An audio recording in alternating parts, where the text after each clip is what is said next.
So we just had one of our most unfortunate trading days in a while, and I'm very, very sad that we missed this trade. We didn't even miss it, bro. We just got fucking break evened. I'm going to talk about the trade, what I expected, and or really what I was thinking on why I took the trade and how I managed it and what happened, and just freaking sad, bro. But we missed out on one of our biggest trades of the year of around $30,000 through all the funded accounts, and yeah, I just don't know what to say, man. It's depressing. It's actually fucking sad how I missed this trade, and not even missed. Again, it's just I got break even. How I managed this trade.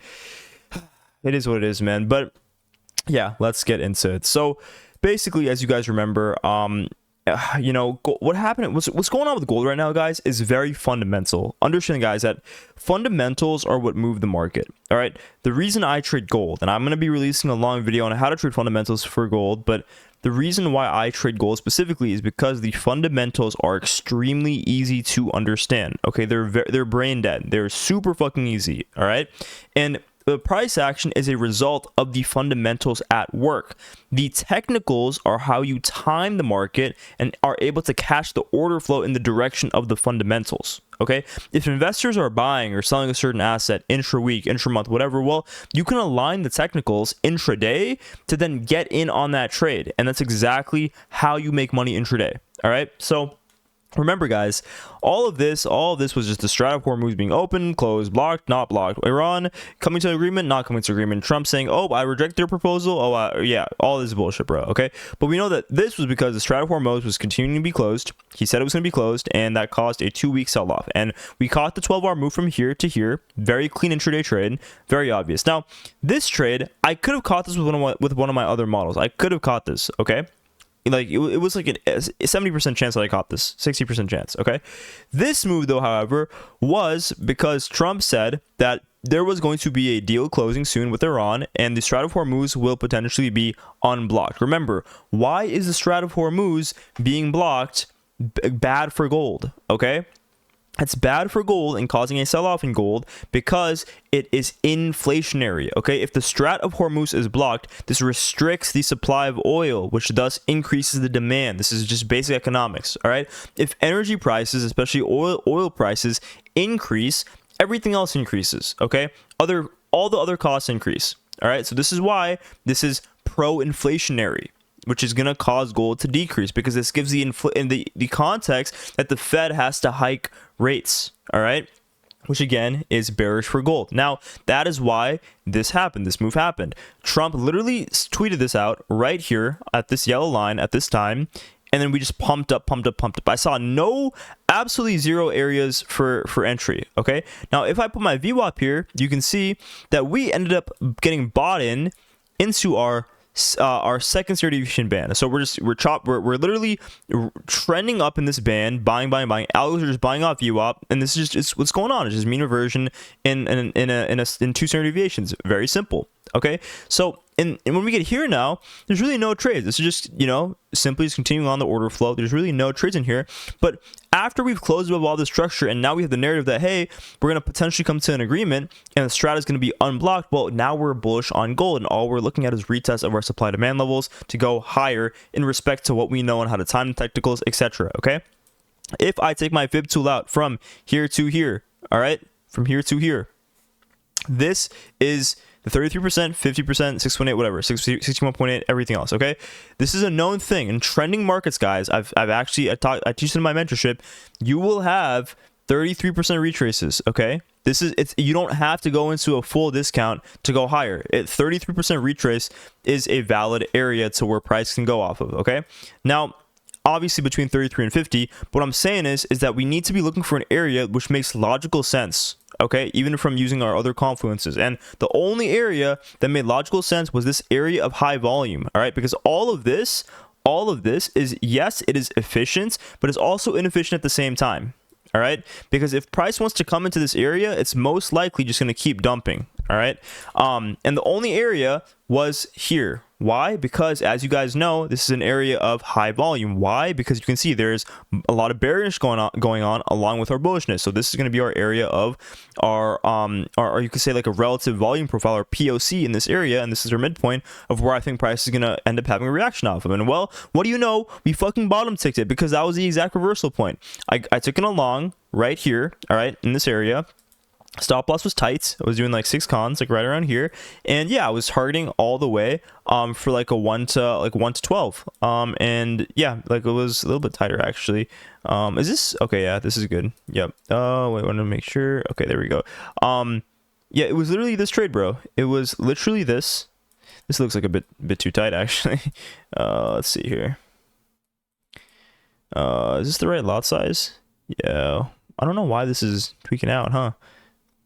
Oh, right. Let's see here. All right, yeah, this was the trade, bro. This was literally the trade. 12R, man. 12 fucking R, just like this, dude. And yeah, literally, we were targeting this high, simply, right? Because we also have this gap, and there's no limit selling going on, so we're gonna see an inversion or a push through of this gap, and that was the trade. Now, what happened was we remember we're like, I'm managing this in real time. I caught this down here because again of this level, right? I caught this down here and I'm thinking, okay, great. In real time, like this is efficient. We're very unlikely gonna come back, hit our level, and then end up rallying. Very, very unlikely. I would be shocked if that happened. What do you know ended up happening? But basically I was thinking, okay, after we make this swing low right here, well, this should in theory be our protected swing low. We should not go we should not go below this swing low, this relative internal swing low. So we can then trail our stop to this area right here. And that's exactly what I did. After price did all of this, I entered in. I'm like, okay, this is good. We're up 4R, whatever. And it did this. I'm like, okay, this is our point where we can trail the stop. Okay, that's exactly what I did. I trailed it. We got stopped out for 1R. So we made around 1.5K on the day through 5 accounts. And I was like, fuck, whatever. It just keeps dumping. And then it hits the entry. I'm like, yeah, you know, the 4-hour candle's opening up right here. 4-hour candle's opening up right here. Well, we're most likely going to open up slightly and just expand down and be a bearish candle. Well, what do you know, bro? Look what the 4-hour candle does, dude. Like, zero bottom wick, opens up and just pumps. I'm like, I'm so confused. I'm like, what is going on, bro? It pumps really off this move right here. All right, this move right here. And I'm like, what's going on? Okay. There was a tweet, a news tweet from the Saudi Aramco CEO saying, we expect demand rationing to continue as long as the supply remains disrupted through strike performance. Okay, this, guys, is bearish. Okay, this is bearish for gold.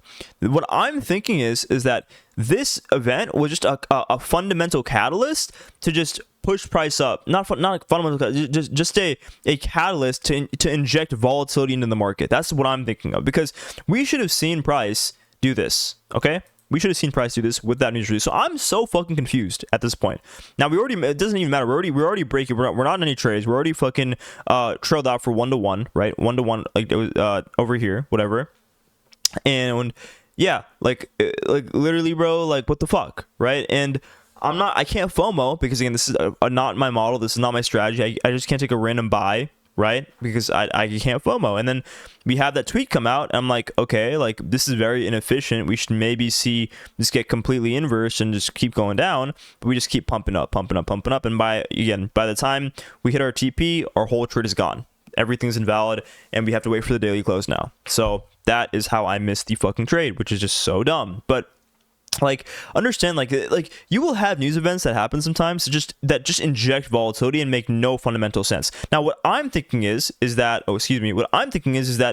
there's really only one area now to go long. All right, either we look for longs below this swing low, right? We want to see, and this is actually what I'm going to be doing. I'm going to be taking a long below the swing low, and hopefully when the daily opens up, we either buy it open or take a long below the swing low, covering this area. I would say like this overall area, like this. Obviously, this is going to be the most safe swing low right here, but I would say realistically, you can, it's very unlikely that it's gonna react off somewhere here and go higher. Excuse me, but yeah.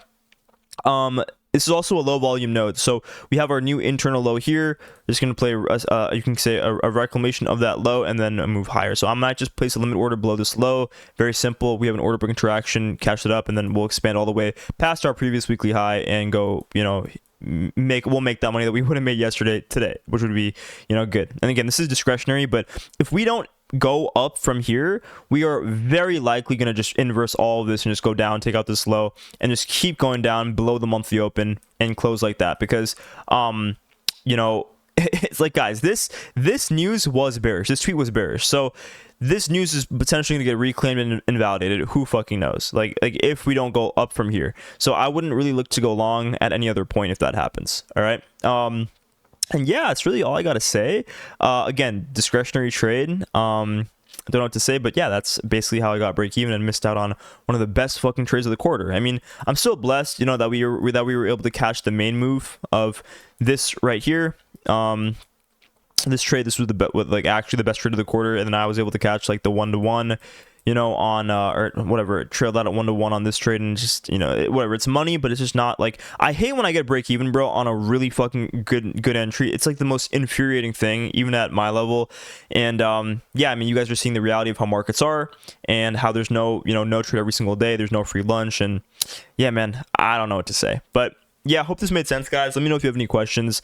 Again, overall reasoning for the trade: fundamental understanding, simply a retrace of higher time frame structure in an area of 33 to 50% in a higher time frame leg. We enter in off a relative volume cluster. It's not volume cluster, excuse me. Relative volume area, based off a range, a 1 minute range, a lower time frame range with the POC. And that was that area right here, and we ended up bottom ticking and going higher, and that was it, man. So yeah, drop a comment. I'm working on the next videos for you guys, and yeah, and let me know what you guys want to see. And yeah, I don't know, I'm just fucking bummed, guys. I know this video is super fucking sloppy and all over the place, but I'm just bummed that I missed this trade. Not even missed it, just got break even on this, and I just can't do anything about it. You know, it is what it is. All right, I love you guys, and I'll see you in the next video. Peace out.